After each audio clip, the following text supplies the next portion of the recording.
Gusto mo bang tumangkad ng 7 sentimetro ngayong 2025? Subukan ang 2 kapsula ng Extreme Booster. Bumili ng 3 bote, kumuha ng 3 pang bote ng libre. Ang isang kapsula ay naglalaman ng 3 beses na mas maraming calcium kaysa sa mga produktong gawa sa gatas.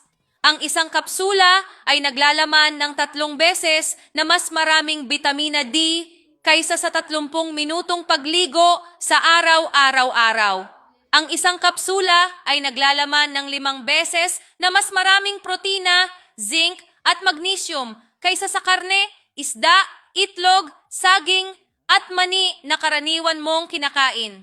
Ang pag-inom ng Extreme Booster araw-araw kasama ng ehersisyo ay makakatulong sa iyong anak na maabot ang kanilang pinakamataas na taas sa panahon ng pagdadalaga. Para sa mga nasa edad 30 pataas, nakakatulong itong maiwasan ang osteoporosis, makontrol ang asukal sa dugo, at mabawasan ang panganib ng cancer. Ang Extreme Booster ay isang ligtas na suplemento sa pagkain, walang side effect, at inaprubahan ng FDA. Umorder na para sa iyong pamilya.